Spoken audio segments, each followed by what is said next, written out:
I'm about to drive the most important car in history.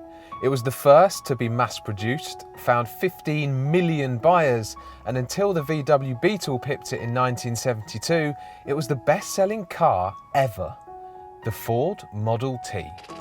But it's not quite as simple as getting in, trundling off, and telling the story of the car that changed the world. Because while the Model T may be the first modern automobile, it doesn't exactly drive like one. There are 3 pedals, and the left one does act as a clutch, but that's where the similarity with modern cars ends. The middle pedal operates reverse, and the right is the brake. The accelerator is a stick near the steering wheel, and the lever next to the driver's seat is the handbrake and gear selector.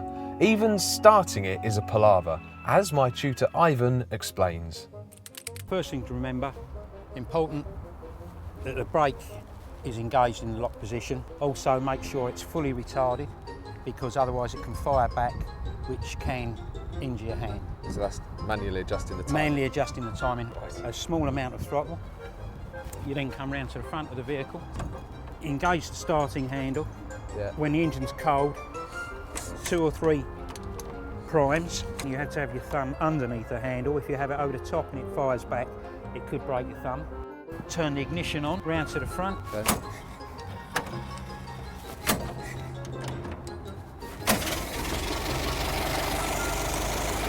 And like that's that. it. Shall I have a go? I think you should. And again. Needs a bit of love, doesn't it? Yeah. Ooh, I felt that. Yeah. Hey, presto. well, that's not too bad. I don't think a dainty lady in the 1910s would have been able to I do it. certainly don't think so. Next job, pulling off. Right, move the lever to the mid position. So I'm in So that's brake off. neutral, brake That's off. about there, still neutral. Yeah. A small amount of throttle. And Gentle pressure on the gentle gear pressure selector. down on the selector. And hopefully we shall move off. Oh, well, I'll be buggered. We're moving. Right, now if you're feeling brake, once we're underway, keep your foot pressure on there, put the lever forward. Now you've got full control. So I need A little bit more throttle to get some speed up. And then lift off the then clutch into high gear. Shut the throttle off. Back on the throttle. There you go, top man. God, then you've got no feet on the controls and you're still moving forwards. Still moving forward. Oh, I'm not a fan of that. While I get to grips with driving it, here's a quick history lesson. Henry Ford's aim of a universal car meant it had to be affordable, simple to use, and tough.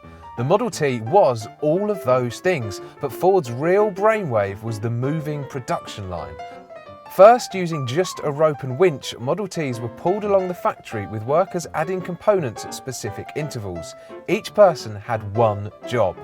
Assembly time was cut from 12 hours to just 93 minutes, and production skyrocketed. The cost of the car halved and employees got better wages. So I think I'm getting the hang of it enough to be able to tell you exactly what's going on here. Up front is a 4-cylinder, 2.9 litre engine with about 20 horsepower. Top speed's 45 miles an hour, and if I'm honest, I wouldn't fancy going that quick, because as soon as you're in the high gear, it just goes along without you pressing anything. It's against every instinct in you. It's got loads of torque from low down. It just seems to pull. So then when you need to stop, you've got to take the throttle off, take it out of high gear, put it into low by pushing your left foot to the floor, and then readjust the throttle. Now you might think from looking that this is all cool open air motoring, but let me tell you that there is an exhaust pipe running about an inch below the pedals, and it is chucking out so much heat that I don't think I've ever been this hot in a car. I have no idea how in the 1910s the elegant drivers of the Ford Model T coped on a hot summer's day. All I can assume is that they were proper sweaty. See, I like the way that you can't just get in this and drive it without thinking. You have to have a degree of mechanical empathy. You have to anticipate where it's going to struggle getting up hills. You have to really tune into whether the timing needs adjusted, whether you need to adjust the mixture. This could teach people how to drive, teach people how their cars work. Because it's 101 years old, I'm only allowed to drive the Model T on a closed road outside Ford's UK headquarters. But I still feel privileged to be behind the wheel of a piece of motoring and engineering history. It's impossible to overstate the importance of this car. It brought motoring to the masses and changed the lives of both the people that made it and the people that bought it. For revolutionising motoring and manufacturing, the Ford Model T deserves to be a fifth gear legend.